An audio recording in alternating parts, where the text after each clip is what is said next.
नमस्कार, स्वागत है आपका आरपीडी न्यूज राजस्थान पंचायती दुनिया में।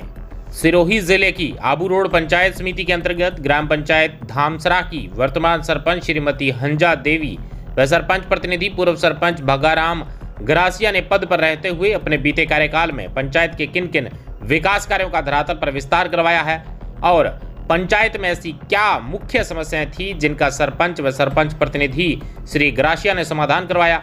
आइए जानते हैं आरपीडी न्यूज की इस खास मुलाकात में। इससे पहले अगर आपने अभी तक आरपीडी न्यूज चैनल को सब्सक्राइब नहीं किया है तो अभी सब्सक्राइब कर बेल आइकन प्रेस कर लें ताकि तमाम लेटेस्ट खबरों का नोटिफिकेशन आपको मिलता रहे। आरपीडी न्यूज से मैं बिरबल कड़वा और आज पहुंचे हैं पंचायत समिति आबू रोड की ग्राम पंचायत धामसरा के अंदर। यहाँ हमारे साथ सरपंच पूर्व सरपंच मौजूद है, उनसे रूबरू होने जा रहे हैं कि ग्राम पंचायत में ऐसे कौन से एजेंडे थे धामसरा के अंदर जिनका इन्होंने समाधान करवाया और ऐसी कौन सी परिस्थितियां या के यहाँ की समस्या है धामसरा के अंदर जिनका समाधान करवाना बाकी है। तो करते बात। सरपंच साहब नमस्कार। नमस्ते। नमस्ते सरपंच साहब, सबसे पहले अपना पूरा परिचय दीजिए। मेरा नाम भगाराम है, भगाराम ग्रासिया।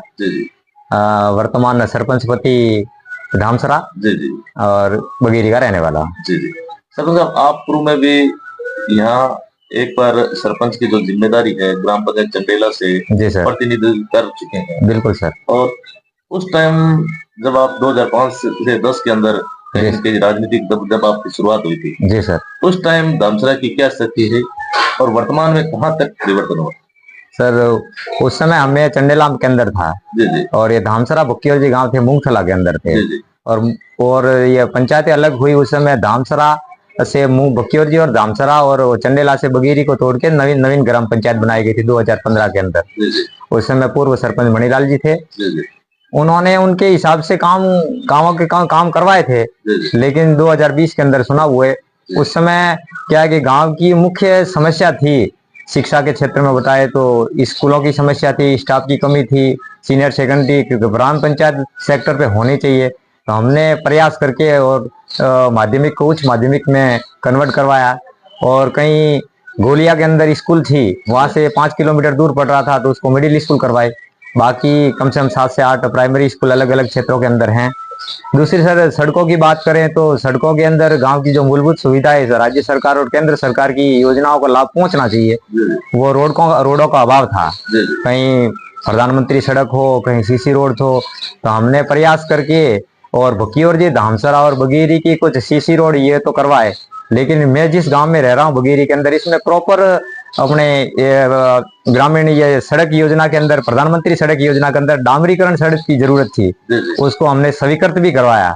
उस बात को 1.5 साल हो गया है। लेकिन कहीं न कहीं वन विभाग द्वारा माउंट आबू वन्य जीव अभ्यारण्य क्षेत्र के अंदर पड़ता है तो इको सेंसिटिव वालों ने 1 किलोमीटर के दायरे का कोई नियम डाल के और उसको रोका हुआ है। लेकिन हम प्रयासरत है कि आज भी रोड बने।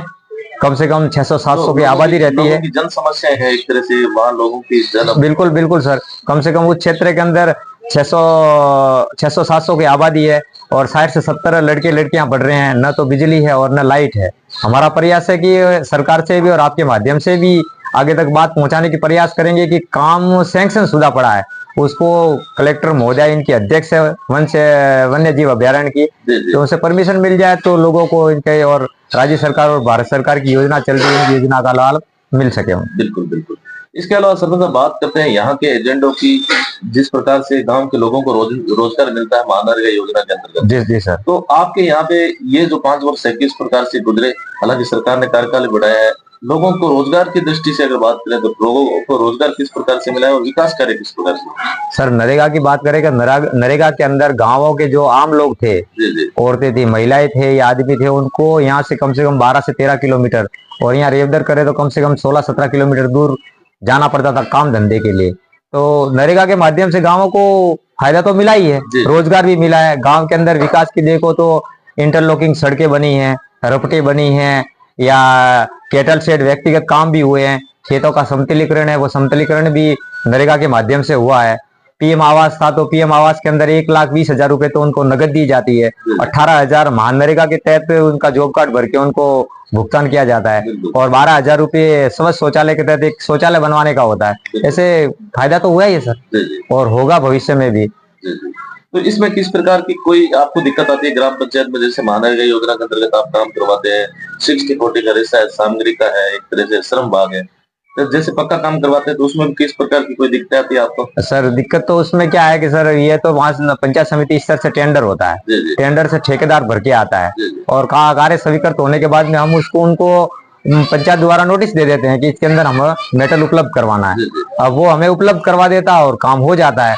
अब उसमें सर क्या है कि समय पे भुगतान नहीं हो पाता मेटल का, इसीलिए ठेकेदार लोग सप्लाई में आनाकानी करते हैं, जी जी। ये रहता है और इसमें इससे क्या विकास करे ग्राम पंचायत के रुकते हैं? सीधी सी कहानी, विकास तो रुकते हैं। सर। विकास तो रुकता ही है सर। अब वो एक काम हुआ और दूसरे काम के लिए वो अगर मेरा पैसा नहीं आई करके रोक देता है तो रुकता तो है। राशि भी एक तरह से बड़ी होती है, राशि भी बड़ी लाखों में होती है, तो हर व्यक्ति एडजस्ट करना एक तरह से मुश्किल होता है। है। तो क्या रनिंग काम में पैसा मिलना चाहिए वगैरह?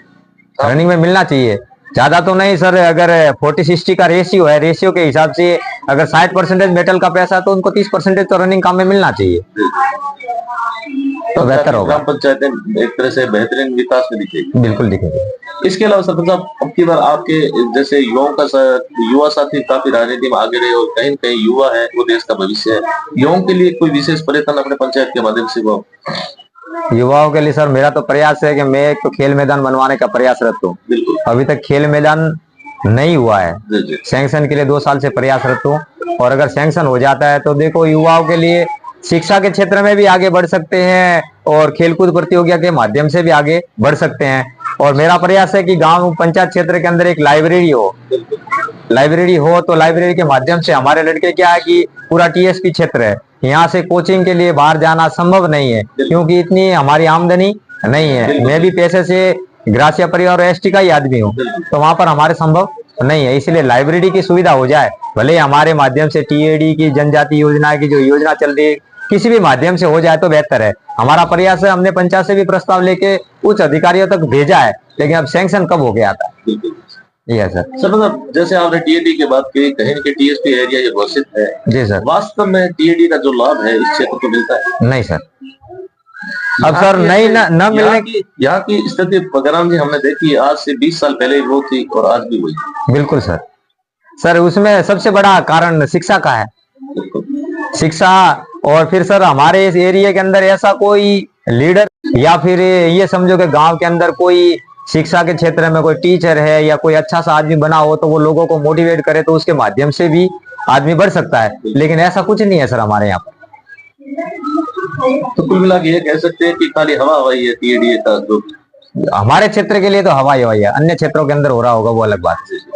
अब और क्या कहना चाहेंगे अपने पंचायत की अगर बात करें तो ऐसे कौन से समस्या आपकी नजर में, ऐसी कौन सी मेजर समस्या है इनका समाधान करवा?